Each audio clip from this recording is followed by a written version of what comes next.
guys, welcome back to my channel. Thanks for visiting. Today is going to be the very first day of a storytime series that I'm doing called Growing Up Dandy. Now, I know all of my Facebook friends and followers know about my family life and how I was raised, but a lot of you don't.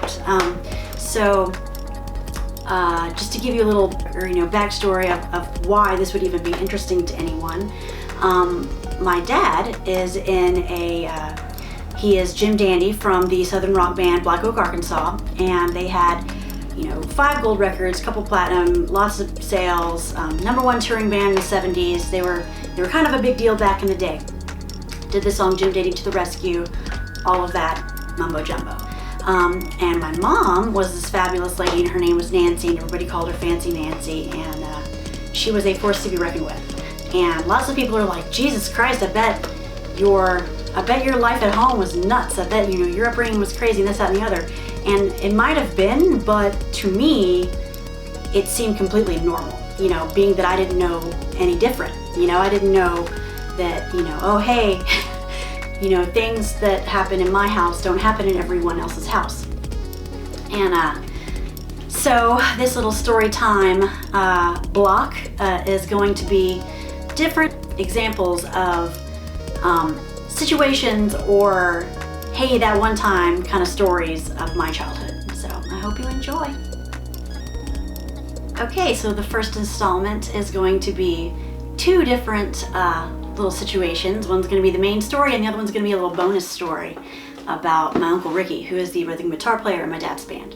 So let's get started with the first one. This is going to be one that I remember pretty vividly from when I was a kid. So I believe the tour was the Black Attack is Back tour, which would be the album with Dad with the sword and stuff. I could be wrong, but I think that's what tour it was, and I was really young. I was probably 6 or 7 tops, and I was on the road, with my fam. So I wasn't in school. I was with them, and I remember specifically that Dad was playing an ABATE rally. And for those of you that don't know what an ABATE rally is, it is like Sturgis but for tough bikers. So we were at this ABATE rally, and literally 0 vehicles could enter if there was a lady on the vehicle without showing her boobs. And my mom was like, I'll be goddamned. Not today, not ever. And there was this big beef because my mom wouldn't show her tits. And I remember being like little bitty. I remember being probably, I don't know, like 6 or 7 and being like, why is mommy to show her boobs? Like, I was so confused and didn't understand. And they would just be like, oh, somebody get Piper, and like ushered me to the back, and I'm in the back with Mom, and I'm just sitting there, and I'm just looking at her, and she's just like so fucking mad that she's like crying, and I'm like looking at her, and I'm just like, what's wrong? And she's like, I'm not showing my body to anyone. And I'm just like 7. So I'm like, okay, that's great. Okay. So I don't remember, I don't know what all transpired in the front of the bus because I was in the back with Mom. But long story short of it, we got in and Dad played the gig. So I guess Mom is the one lady that got in the ABATE rally that year without having to show her breasticles. So the bonus story for today is going to be about my Uncle Ricky Lee. So Ricky Lee Reynolds, if you have ever met him or you're friends with him on Facebook or you know him, he is hilarious. He's got a fantastic personality. He's super mischievous. And can tell a story like nobody's business. He also writes books, so check out his books, they're amazing. So long story short, I was probably, 8 or 9, and I'd get home from school and Ricky'd be watching Jeopardy.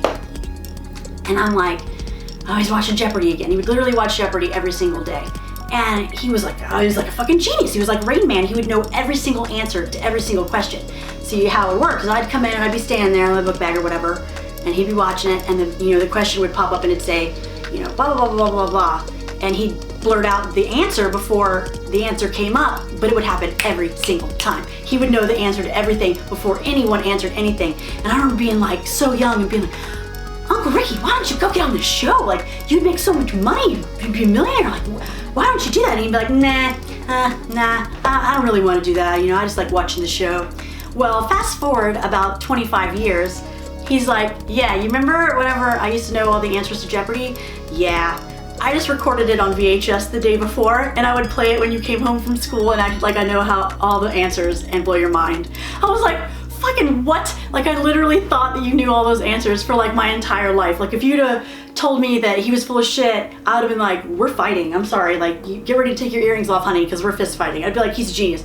And turns out, no, he was just fucking with me in ultimate Ricky fashion, and would record the show on, you know, on tape, on VHS that day, and then replay it whenever I would get home, and I had no clue that it was a tape, and and I thought he was like some super genius. But that's the kind of crap that would go on in our house, like lots of practical jokes, silly stuff like that, or strange opportunities where like, oh, for some reason you gotta show your boobs to get in somewhere, and I was there for some reason. So that's just one little story. I hope you guys liked it. Many more to come. How this is gonna work is I'm gonna tell you a story each block. I'm not gonna tell you a bunch of stories. So that Ricky story was a bonus story. Hope you liked it. All right, tune in for the next one.